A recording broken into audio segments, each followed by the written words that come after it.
Hello students, here is the question. We have a loop of flexible wire of irregular shape carrying current and is placed in an external magnetic field.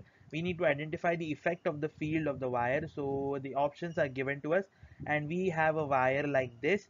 Now we know whenever we have a wire, in order to find the force on the wire, take the force on the smallest element possible of length dl.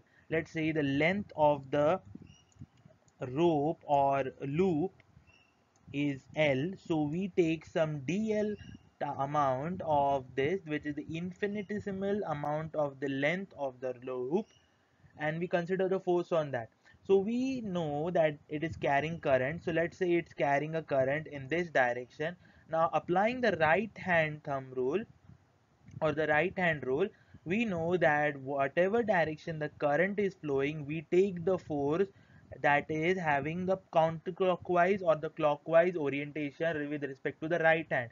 So let's say this is the loop, this is the current, or I will just make it simpler.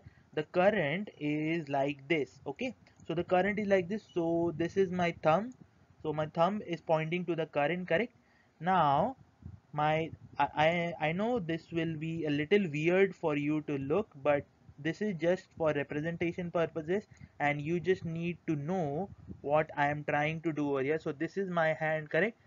This is going to be like this. Let's say the fingers that I'm pointing right now is the back of your hand, and these are the ones that get folded, correct?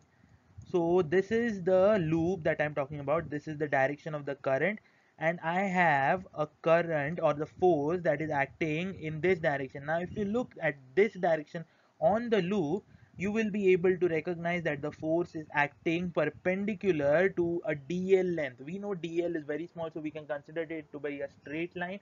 So a force having a current at this direction has a force on the loop like this, and if we take the force on the loop, we can say that the force is acting perpendicular to the dl, correct? So if we can have that, we will say that force on dl acts on the perpendicular direction.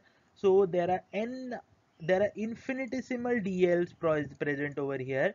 So what happens is force on each small wire segment is radially along perpendicular outward, correct, and equal, because dl is the same for all, so force has to be same on all the length, that is dls.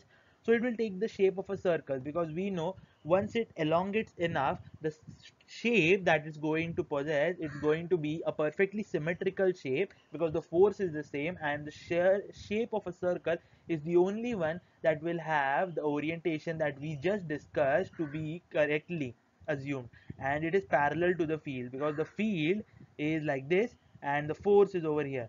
Thank you.